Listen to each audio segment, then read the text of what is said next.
खबरों को सटीक, सरल और सत्य तरीके से देखने के लिए चकाचक एक्सप्रेस के चैनल को सब्सक्राइब करें और बेल आइकन दबाएं। देश अब अनलॉक होने जा रहा है, वो भी 3 फेज में। लेकिन देश भर के कंटेनमेंट जोन में 30 जून तक लॉकडाउन जारी रहेगा। इसके लिए केंद्रीय गृह मंत्रालय ने नई गाइडलाइंस जारी कर दी है। अब आपको समझाते हैं कि फेज 1, फेज 2 और फेज 3 में सरकार आम जनता को क्या क्या रियायत देने जा रही है। सबसे पहले बात पहले फेज यानी कि फेज 1 की। ये फेज 8 जून से लागू होगा।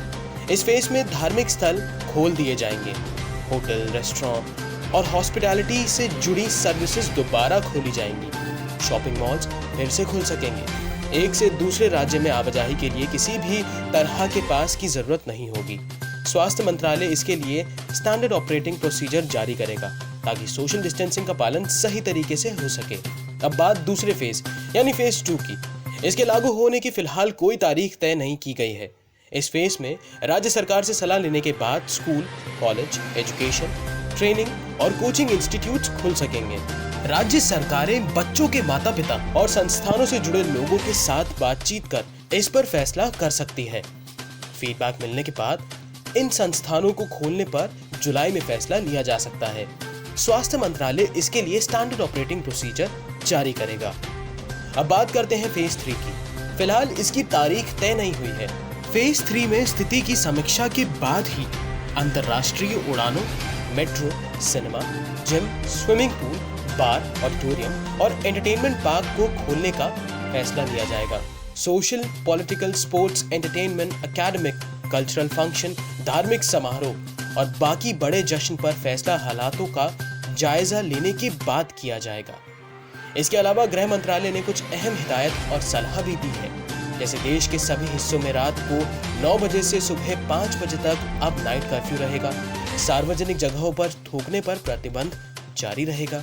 सार्वजनिक जगहों पर पान, गुटखा, शराब का सेवन प्रतिबंधित रहेगा। सिर्फ जरूरी कार्य और स्वास्थ्य सुविधाओं के लिए ही बाहर निकलने की सलाह दी गई है। पहले की तरह मास्क लगाना और सोशल डिस्टेंसिंग का पालन करना जरूरी होगा। 65 साल से ज्यादा के बुजुर्ग, गर्भवती महिलाएं, पहले से बीमार लोग और 10 साल से छोटे बच्चों को घर में रहने की सलाह दी गई है। कहीं भी भीड़ लगाना सख्त मना होगा। शादियों के लिए ज्यादा से ज्यादा 50 लोग इकट्ठे हो पाएंगे।